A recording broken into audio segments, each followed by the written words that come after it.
Good morning. We welcome to the virtual meeting, Connecting Horizons, a Past and Awake Education, in which take part scholars of Montserrat from Portugal, E.S. Urbano Luis from Spain, and Pice from, sorry, I have a problem here. And Pice, which is a school. The Escuelas of Montserrat belong to Escuelas Ambassador.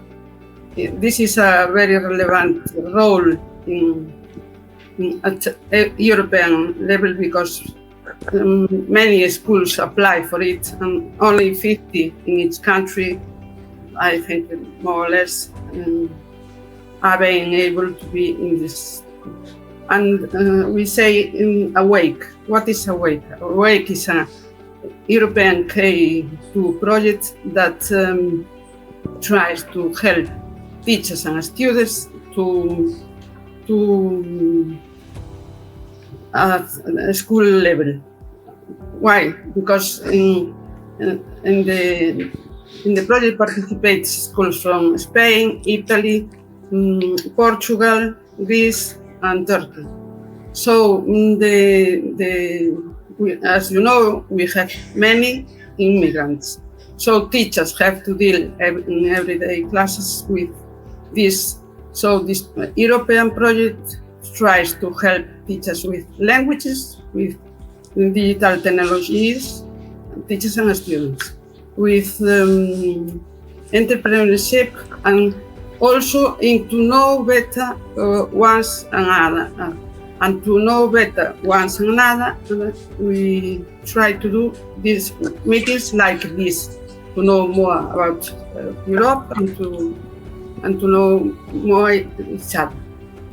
The topics we are going to work today is European institutions, Schengen space, European elections, which are going to take place the 9th of June,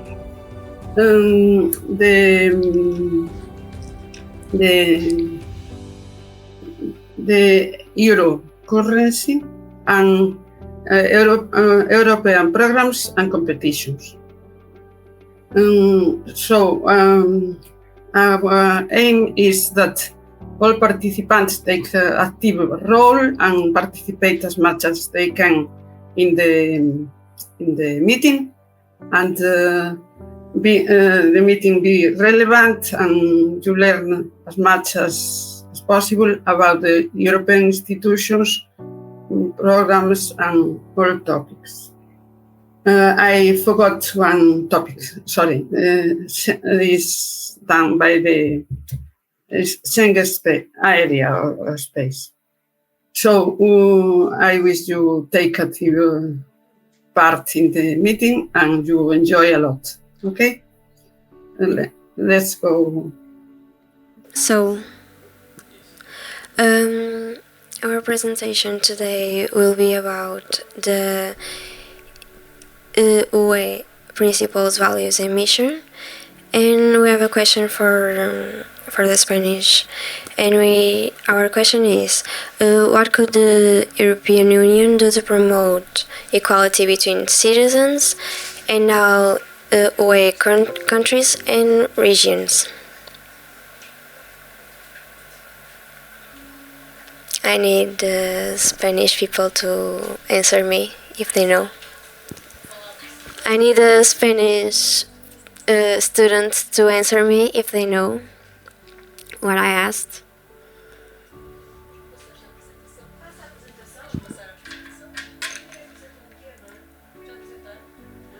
Nós temos que perguntar primeiro. Não, primeiro a apresentação e depois as perguntas. Okay, so I made a mistake. I need to do my presentation first. The European Union is a political and economic union made of 27 European countries that seek to promote cooperation. Some important aspects are peace and stability, solidarity, respect for human rights, and market economy.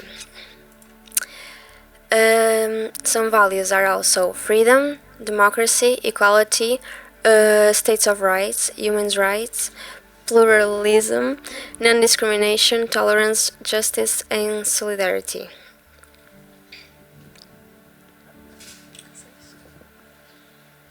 The such priorities is Europe Green Deal, preparing Europe for the digital age, an economy at the service of people, a stronger Europe in the world, promotion of the European way of life, and new impulse for European democracy.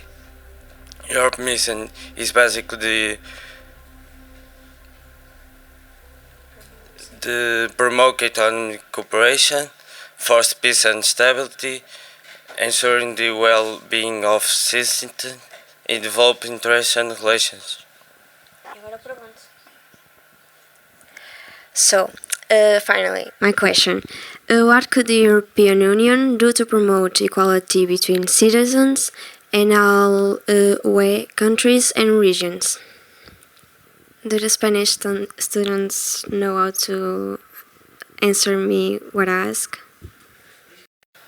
Se podría promover la igualdad entre los ciudadanos de todos los países y regiones de la Unión Europea, con políticas y programas que garanticen la equidad en áreas como la educación, la igualdad de género y el empleo. Por ejemplo, desarrollando actuaciones o con el intercambio de buenas prácticas entre los Estados miembros para promover la educación inclusiva e igualdad de oportunidades, ya desde el sistema educativo con programas de sensibilización y formación para eliminar los estereotipos de género, fomentando la participación equitativa de hombres y mujeres en áreas tradicionalmente dominadas solo por un género, o con medidas de apoyo específicas para garantizar que las niñas y mujeres tengan igualdad de oportunidades en cambios como la ciencia, la tecnología, la ingeniería y las matemáticas.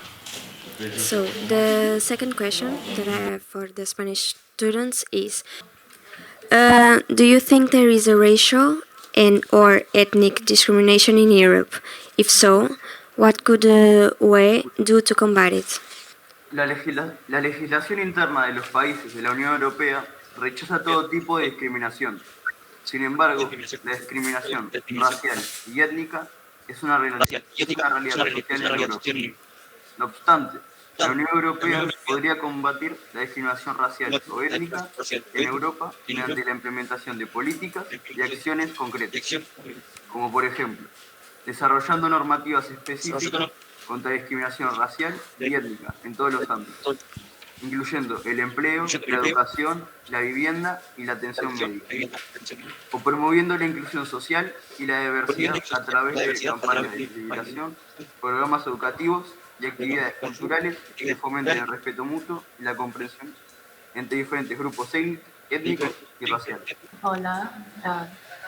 The Schengen is one of the main achievements of the European project.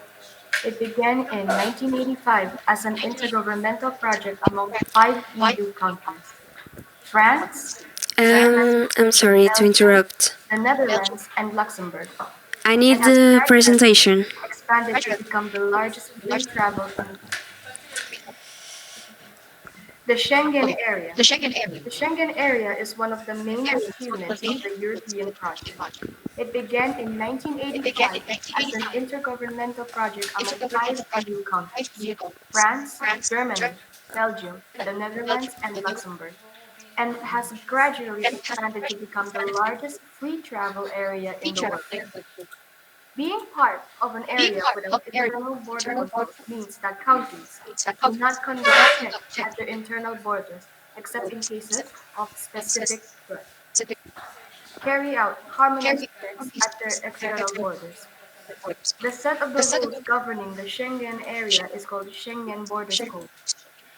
Currently, the Schengen area covers more than 4 million square kilometers, with a population of nearly 420 million people, and includes 29 countries.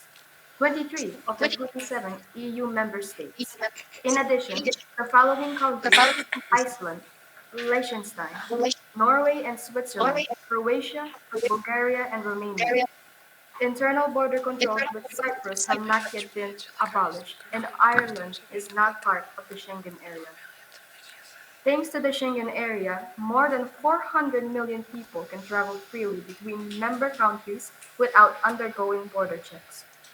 Every day, around 3.5 million people cross internal borders to work, study, or visit family and friends, and it is estimated that Europeans make 1.25 billion trips within the Schengen area each year, greatly benefiting tourism and the cultural sector.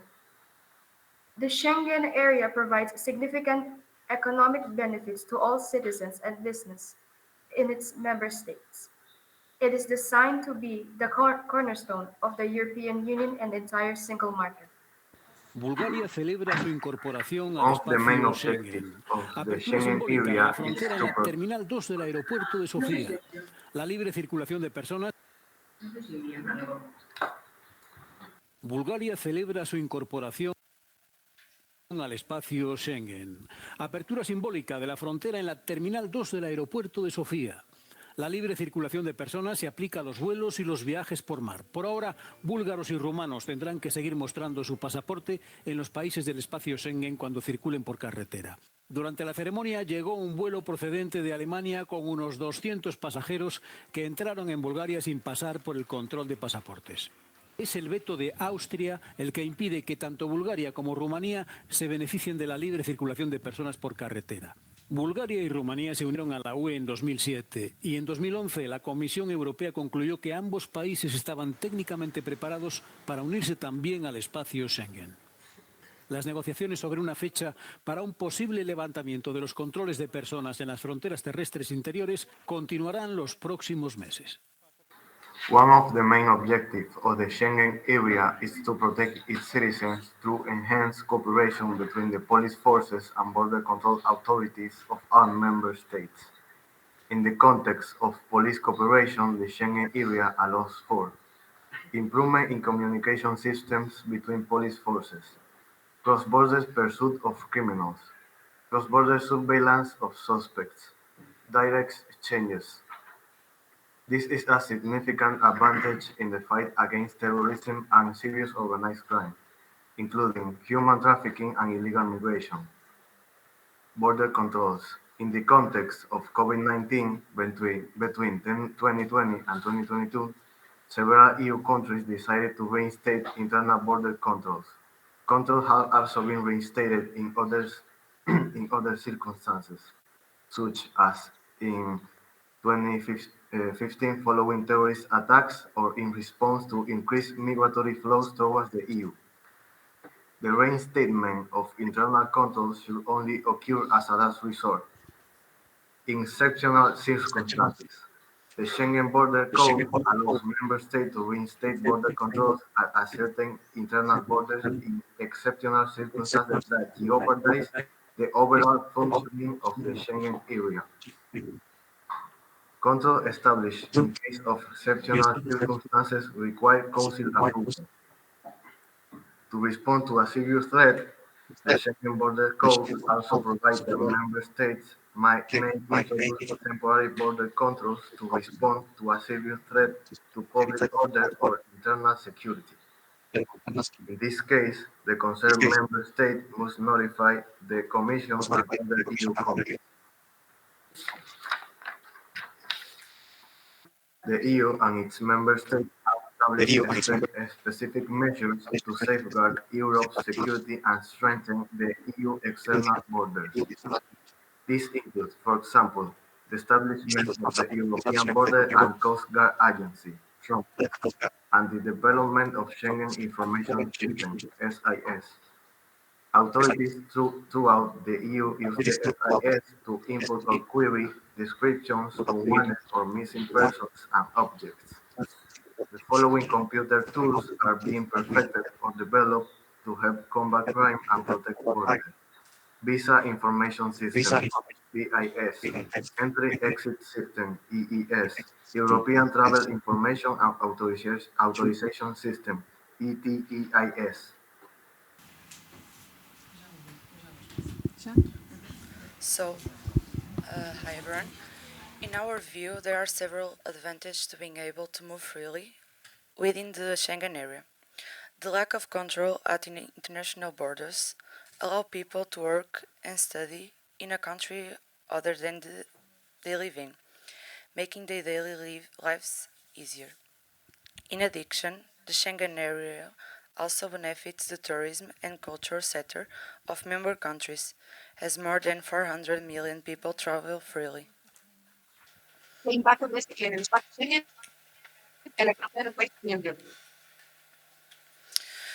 At an economic level, the Schengen area has a positive impact of member countries, as the free movement of people benefits the tourism and culture sector as it facilitates the process of traveling between countries, bringing significant benefits of all companies in participating countries. Hello. We're going to talk about the European elections. The first elections to the European Parliament, they are held in 79. The European elections are the democratic process in which of citizens of European Union. Member states vote to elect members of the European Parliament. What are the European elections? In European elections, the people of the European Union vote for the deputies to represent them in the European Parliament. Elections take place in 27 countries. What the MIPs do in the European Parliament?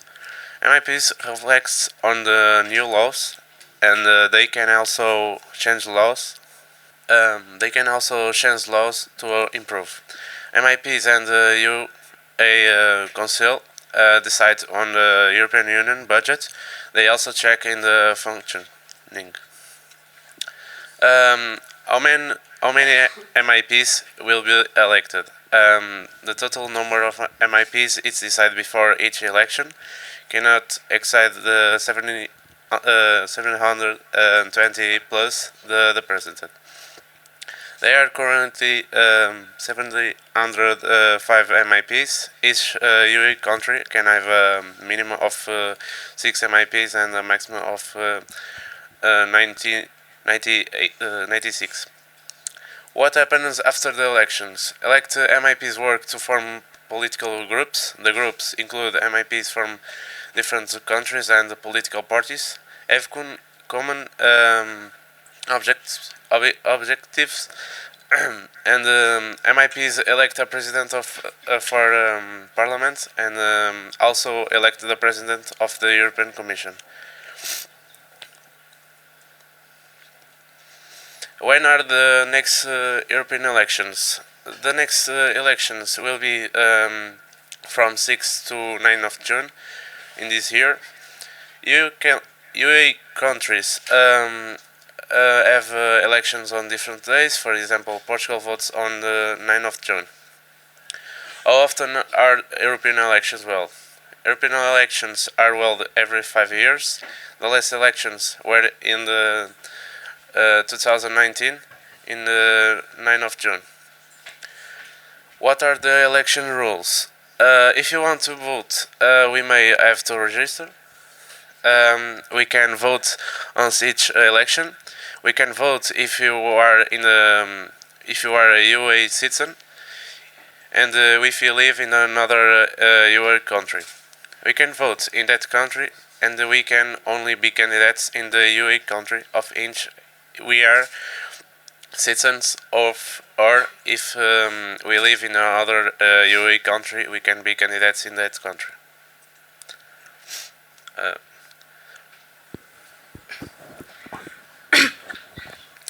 The question: to what extent do the European Parliament's decisions influence the national policy of the member states, and what were the implementation mechanisms?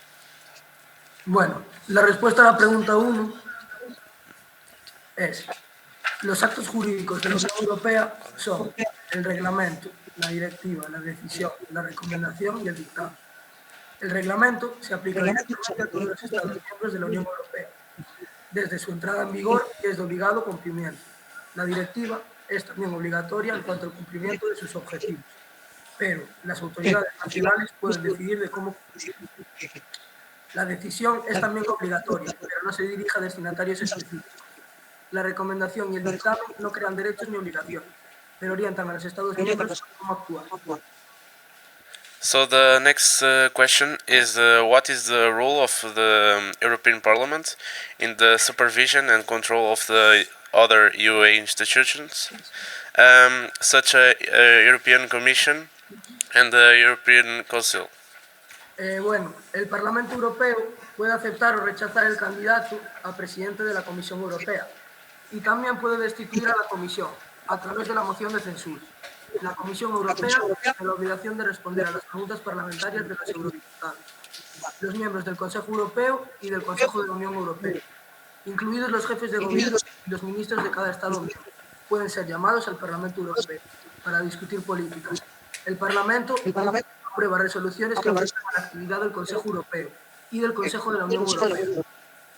Currently, the euro is used by about 350 million people in 20 of the 27 European Union member states. Additionally, the euro is considered the second most important international currency, and after the dollar, for making global payments. The design of the euro banknote symbolizes integration and cooperation among the people of Europe. In 2019, the second series of banknotes was launched, featuring brighter colors. The reverse side of these banknotes show a map of Europe, and as for the euro coins, they have a common side symbolizing unity and distinctive side for each country, symbolizing the diversity of the European Union. Requirements for joining the Eurozone. Price stability. The average inflation rate of the countries interested in adopting the euro must not be more than 1.5 percentage points higher than that of 3 EU countries with the lowest inflation rates. Public finances. Countries must not have a public deficit exceeding 3% of their gross domestic product, meaning that they must be careful not to spend more than they earn. Exchange rates. Countries must maintain a stable exchange rate for their currency relative to other currencies. Specifically, they must go at least 2 years without having, on their own initiative, devalued their currency. Interest rates. Countries must also keep a stable interest rate for lending money, and they must have maintained an average nominal interest rate that does not exceed by more than 2 percentage points the interest rates of the 3 EU countries with the most stable prices. Reasons for adopting the euro. It facilitates trade and investment among Eurozone countries by eliminating the need to exchange currencies that previously fluctuated in value. It becomes easier to compare prices and price stability is promoted.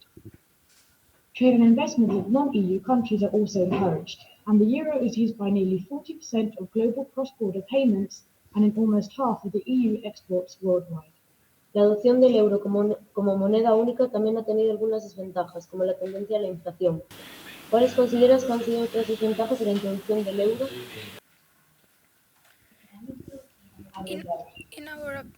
In our opinion, using the euro as the official currency has some disadvantages, such as the loss of monetary sovereignty. Countries cannot adjust their own interest rates, creation of economic restrictions, stability and growth pact limits budget deficits and public debt for each country. The use of the euro could lead to a lack of flexibility. The single currency cannot adapt to the different economic realities of countries, which can lead to economic crisis. And the last advantage is the loss of control with regard to exchange rates. Los países que adoptaron el euro como moneda única se comprometieron a través del Pacto de Estabilidad y Crecimiento a mantener su déficit público por debajo del 3% de su PIB. ¿Qué consecuencias puede tener esta medida para la población en relación con el gasto del Estado en sanidad, educación, etcétera? Countries that have committed to complying with the Stability and Growth Pact have to comply with some rules that have consequences for the population, such as fiscal restrictions, the state tends to increase taxes to meet the pact criteria, reduction in public expenditure, cutting salaries for public servants, failure to invest in equipment to improve medical care, limitations on public investment. The state is limited in its ability to invest in infrastructures such as the construction and requalifications of schools, construction of roads, improvement of the public transport network.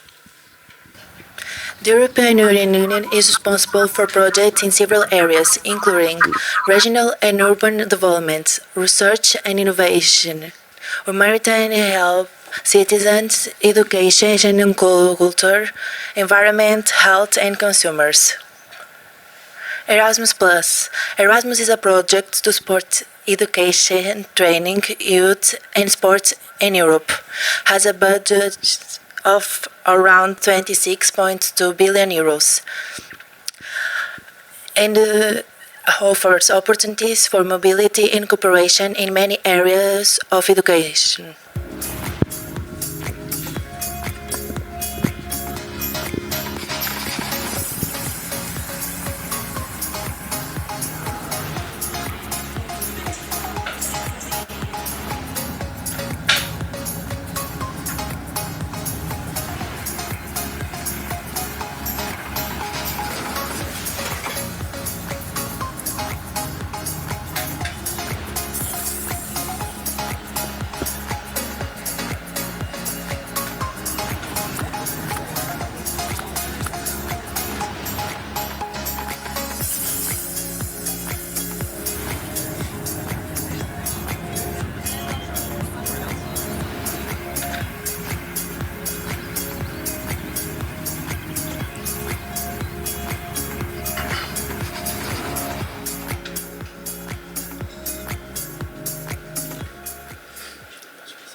Ahora, ¿metéis preguntas o voy yo?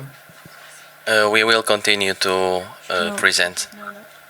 Now it will be Milagros representing the piece, okay, Spain. It will expose the things about this theme.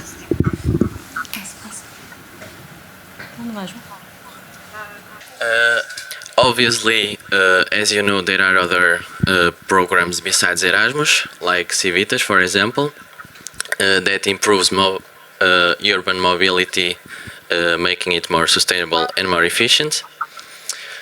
Another example is LIFE, that aims to protect and to improve the quality of life of the environment and, as consequence, on ours as well.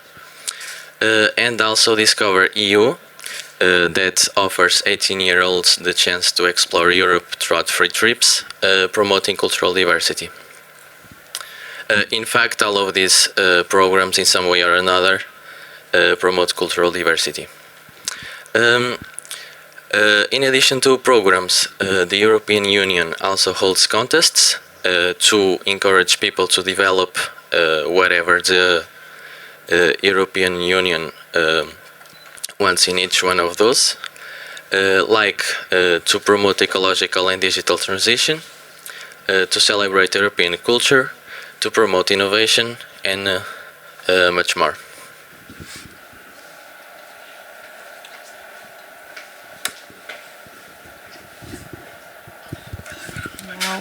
Now I can go. Of Milan. Okay. The European Union is very relevant in many aspects, for example, in economy, in health. Do you think what the problem of COVID will be to find medicines without the aim? So the European Union at the school level makes a lot of improvement, as the Portuguese boy who's a student, it brings innovation at the schools because of its programs. We have two kind of projects, K1 and K2. The K1 is a group of students can go abroad with and stay during a week for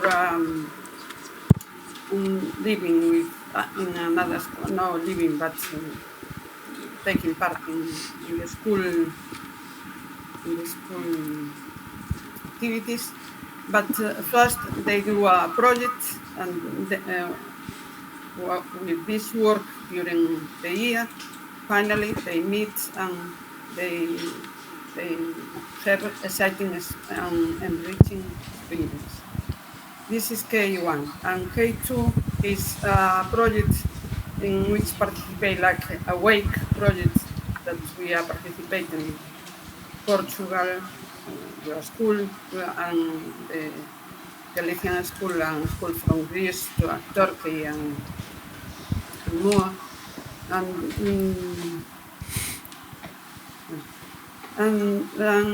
in this project, the schools and universities try to solve a problem. For example, in the project Awake, we find at the schools that our students and teachers have problems to teach because they have to learn, but they don't know the language. They have to learn. So it is a big problem for teachers and for learners. But I'm going to show you the most you can see in this picture. You can see not only try to solve the problems, what is good, they try to promote innovation and new environments. So, for example, the students in K1, in K2 projects, they work during the year in activities that are integrated in the curricula of the students. And it's exciting for me and for many teachers. It's exciting that students learn in another way. You see there, the students are doing physics classes. They have to search about how what is faster. Do a problem, go with wheels which are hard, or with wheels that are soft. But students can say the results, explain everything. So students is another way, another way of learning. I have a long experience working with Erasmus. I worked for 27 years, and students went learning. They love the school. Sometimes we say students don't like schools because the contents that don't fit with their interests. So in this way, I can say you that the students are excited. For example, another project our students did. This is, and at the same time I talk about competitions. It was a project proposed by Portugal Catin, which is an enterprise in Oporto, invited the schools and other partners in Spain, and students had to do a project. The project was about building a 3D boat, and they have to have to work. The students the students build the format in 3D, and then they put a motor, and they did 3 races, one in Spain, in an outdoor park, another one in Oporto, and another one in Venice. So students had to present how they did the boats, how they did them. They did a poster to show the quality, why each boat was so good. And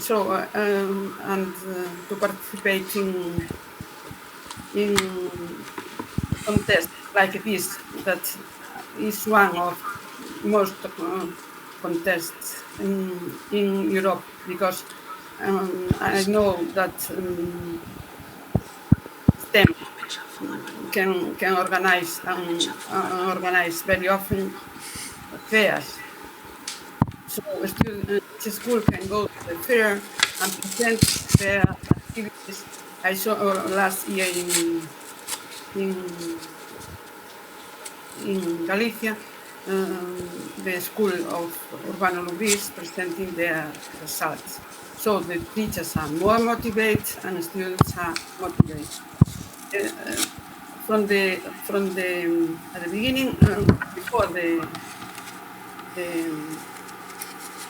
the COVID, the study of the level of education in Europe was quite high. Now, after the COVID, the results of PISA are not so good as before. So, because there was some time that the classes could be not the same, but the quality and the students like better when the teacher offers them what they innovative and attractive activities. So the teachers who generally join a project or competition are very keen and love to improve and to motivate their students. And the classes are more relevant and more efficient for teaching. So this is participating in an European project is a benefit for students, but also for teachers, because most of the projects make teacher training. So teachers know, learn more activities which motivates the students to learn. So I could say you more different, because our students during the 27 years visited many countries, not only a group of students. Each year we participated 110 students went to different places, and I'm sure in Portugal you go also. It's not only a trip that is very enriching, but the way of teaching and the classes gets better and more innovative.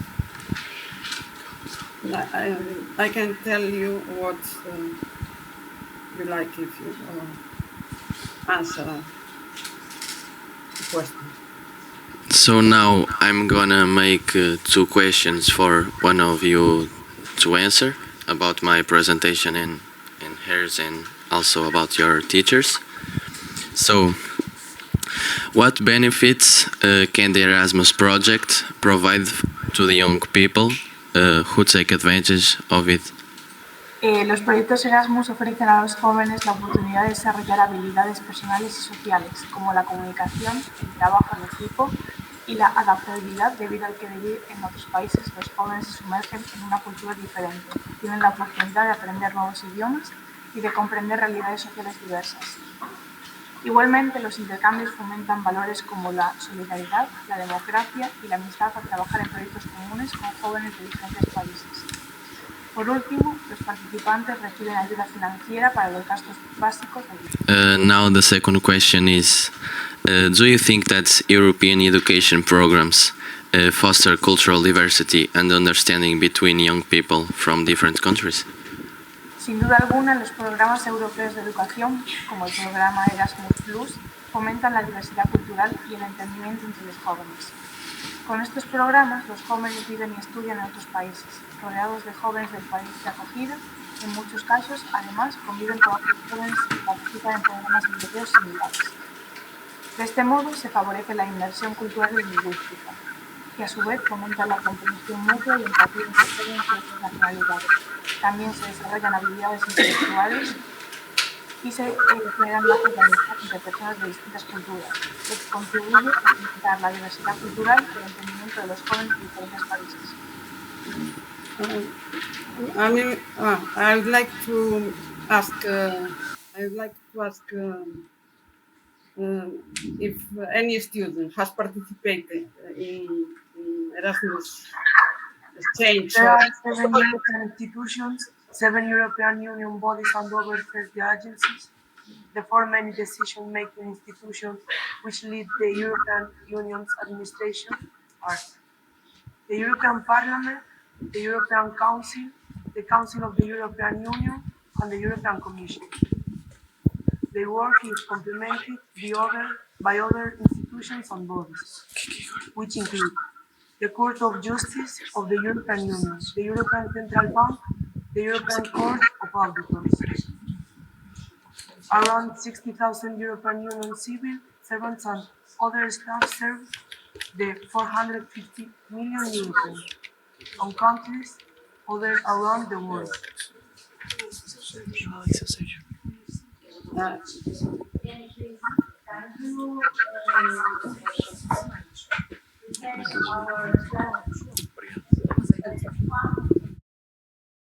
The European Parliament, with the official location at Strasbourg, France, but the Parliament committee is located at Brussels, Belgium, and the General Secretary located at Luxembourg. It represents the citizens of European Union countries and is directly elected by them and resides here. It makes decisions on European laws jointly with the Council of the European Union based on the European Commission proposals. It also approves the European Union budget and decides on elections. There are 705 members of the European Parliament, MEPs. The number of MEPs for each country is proportionate to its population, but by digressive proportionality. Minimum 6 MEPs, maximum 96. MEPs are grouped by political opinion. Members of the European Parliament may belong to a political group or may choose not to belong to any, and in that case they are part of the group called non-attached, NA. Any EU citizen is allowed to send a petition to the European Parliament. European Council. The European Council is located at Brussels, Belgium. The heads of state or government of the European Union countries and the European Commission President meet as the European Council to define the general political direction and priorities of the European Union, sets the European Union's common foreign and security policy, and nominates and appoints candidates to certain high-profile European Union level boards, such as the European Central Bank, ECB, and the Commission. The European Council takes the form of summit meetings, usually quarterly, between European Union leaders, chaired by a permanent president. The president is elected for a 2.5-year term, renewable once. The Council of the European Union, with its main location at Brussels, Belgium, but also at Luxembourg. The government ministers from each European Union country meet at the Council of the European Union to adopt laws, coordinate European Union policies, develop the European Union's foreign and security policy, and include agreements with other countries or international organizations. Ministers met in different configurations depending on the topic to be discussed. Together with the European Parliament, the Council is the main decision-making body of the European Union and adopts the annual European Union budget. The ministers have the authority to commit their governments. The Foreign Affairs Council has a permanent chairperson. The European Union High Representative for Foreign Affairs and Security Policy. And other council meetings are chaired by the relevant minister of the country holding the rotating European Union presidency. Each European Union country holds the presidency on a 6-month rotating basis. European Commission. The European Commission is located at Brussels, Belgium. The European Commission is the European Union's main executive body. There is one commissioner from each European Union country. It uses its right of initiative to put forward proposals for new laws, which are scrutinized and adopted by the European Parliament and the Council of the European Union. It also manages European Union policies, except for the common foreign and security policy, and the European Union's budget, and ensures that countries apply European Union law correctly. Through the European Union Citizens Initiative, with a minimum of 1 million signatures from at least 7 countries of the European Union, citizens from the European Union can present a legislative proposal to the Commission. The Court of Justice of the European Union is located at Luxembourg. The Court ensures that European Union law is followed and that the treaties are correctly interpreted and applied. It reviews the legality of the acts of the European Union institutions, ensures that European Union countries comply with their obligations under the treaties, and interprets European Union law at the request of national courts. It also sanctions European Union institutions' actions for damage to any person or company whose interests have been harmed as a result of their action or inaction of the European Union or its staff. The European Central Bank. The European Central Bank, ECB, is located at Frankfurt, Germany. The European Central Bank and the European system of central banks are responsible for keeping price stable in the euro area. They are also responsible for the monetary and exchange rate policy in the Eurozone and support European Union economic policy. The European Central Bank authorizes production of euro banknotes by Eurozone countries and sets the interest rates and which it lends to commercial banks in the Eurozone. Its current president is Christine Lagarde. The European Court of Auditors is located at Luxembourg. The European Court of Auditors contributes to improving European Union financial management and promoting accountability and transparency, and acts as the independent guardian of the financial interests of European Union citizens. It checks that European Union funds are correctly accounted for, that they are raised and spent in accordance with the relevant rules and regulations, and that they deliver value for money. There is one president and one member from each European Union country. Tenemos unas preguntas. El cargo de presidencia del Consejo Europeo lo ocupa un líder designado de uno de los países miembros de la Unión Europea y tiene una duración de 2 años y medio, con la posibilidad de ser renovado por otro periodo igual. De hecho, actualmente lo ocupa Charles Michel, que lleva en el cargo desde diciembre de 2019. ¿No sería mejor reducir la duración del cargo de presidencia del Consejo Europeo o al menos limitar la reelección para facilitar la rotación entre líderes de los 27 países? So, knowing that the term of the office of the President of the European Council is only 2 years and a half, I don't think that the term should be reduced, as this could lead to a similar problem that happens on the European Council, in which the president doesn't have much time to do what is required and asked from his position, as the duration is quite low. However, they should limit the re-election of the presidents, so that the rotation will be more effective. Basically, if a president could not be re-elected, at least one EU member state would have a mandate during a century. With the abolition of the possibility of re-election, the possibility of the next president being integrated into the current presidency could be studied so that at the time the new president would come for his mandate, he would be ready.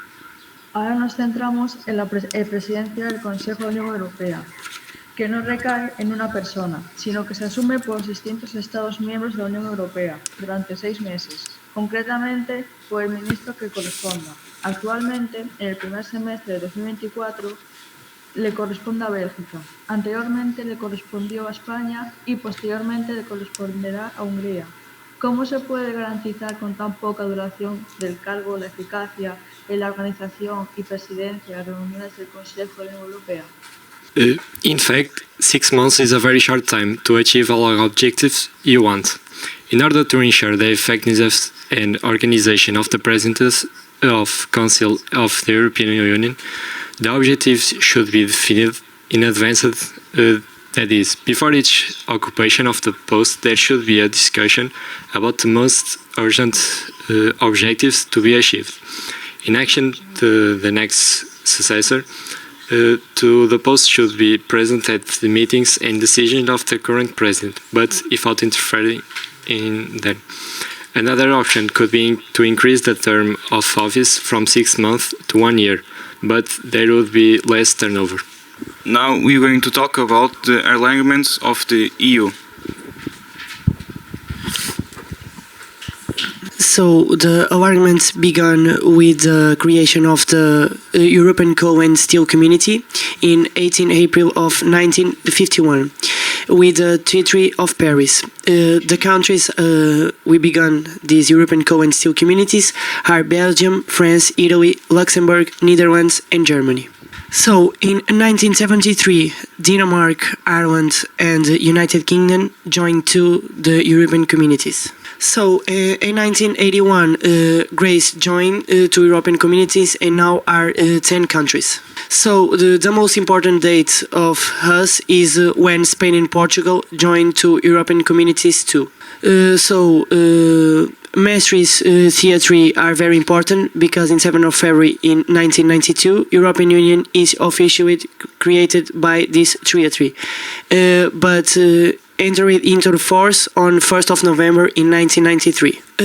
So in 1995, Austria, Finland and Sweden joined to European Union. In 2004, Cyprus, Malta, Czech Republic, Estonia, Hungary, Lithuania, Latvia, Poland, Slovakia and Slovenia joined the European Union. This was the biggest enlargement of the European Union in history. In 2007, Bulgaria and Romania joined the European Union. And the last one, in 2013, the Croatia joins European Union.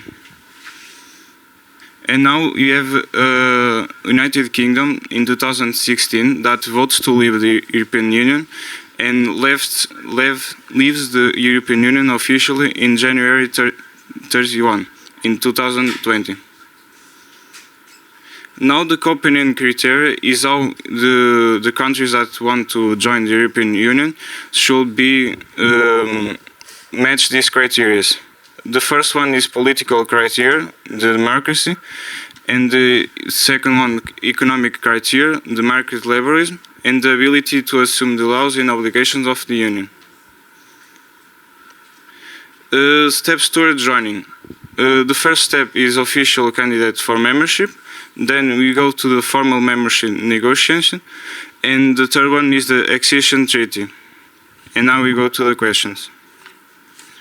The first question is, do you agree to all the inspections that have already taken place, given that the waiting time between application and actual entry is around 10 years? How can the situation in Ukraine be resolved? Should it enter more quickly or respect the average time frame? En su conjunto, las ampliaciones pasadas de la Unión Europea la han fortalecido al aumentar su influencia global, su mercado único y su capacidad para abordar desafíos comunes. La adhesión de nuevos miembros puede aportar diversidad cultural, económica y política, enriqueciendo la Unión Europea. Las dos últimas preguntas se responden conjuntamente. La situación de Ucrania es única debido a la invasión rusa. Aunque el proceso de adhesión lleva tiempo, acelerar su entrada podrá ser positivo para la estabilidad regional y la seguridad, pero siempre siendo conscientes de que la adhesión de Ucrania se realiza bajo circunstancias excepcionales.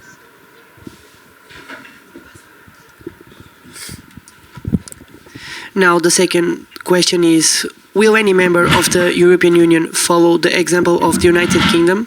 For example, forward to some kind of vote to leave the European Union? Hasta la fecha, no se han planteado una votación similar a la de Reino Unido en ningún otro país miembro de la Unión Europea. El proceso de salida del Reino Unido, conocido como Brexit, fue único. Próximamente, del 6 al 9 de junio de 2024, las elecciones europeas son un momento crucial en el que los ciudadanos de todos los países de la Unión Europea eligen a sus representantes en el Parlamento Europeo. Estas elecciones se celebran cada 5 años y permiten a los ciudadanos influir en la dirección de la Unión Europea y su política. Será interesante analizar el nivel de participación de los ciudadanos de cada país miembro de la Unión Europea, ya que podría ser indicio de que la ciudadanía no está interesada en estar representada en el Parlamento Europeo. Habría luego que estudiar cada caso. Now the last question. Will the European Union accept the countries that are currently candidates to join the European Union? Albania, Bosnia, North Macedonia, Montenegro, Serbia, Turkey, and Ukraine, Moldova, and Georgia. La Unión Europea ha reconocido a estos países como candidatos a la adhesión. Es previsible que con el tiempo, tras constatar que se cumplen con los criterios de Copenhague y una vez incluidas las negociaciones para implementar la legislación de la Unión Europea, la Comisión emita dictamen favorable a la adhesión. El hecho de que la Comisión Europea haya adoptado recientemente un nuevo plan de crecimiento para los Balcanes occidentales, Albania, Bosnia y Herzegovina, Kosovo, Macedonia del Norte, Montenegro y Serbia, pone de manifiesto el interés de la Unión Europea por facilitar las reformas económicas y de inversiones con el fin de lograr la adhesión de estos países. Sin embargo, las negociaciones con Turquía están congeladas desde 2018. En cuanto a Moldavia y Ucrania, desde junio de 2022 tienen el estatus de país candidato. Georgia, en cambio, requiere que se cumplan las prioridades que determina la Comisión Europea previo a la concesión del estatuto del país candidato. Okay, so we came to the end of this remarkable event where students had the opportunity to explore important topics related to the European Union and its institutions. We would like to thank all the participants, students, all the staff that was behind for this to be produced, the speakers, collaborators, and for helping all this to provide an enrichment day of discussion and learning. We hope that the reflection that we made will continue to inspire all the students to become active citizens who are aware of the role they play in the European society. I hope we can continue to promote spaces for learning and debate the important topics as this one. And just to finish, to tell thank you all, gracias, obrigada. And I hope we will see soon on another event and to share all those opinions, all the experience that we can have with this kind of projects.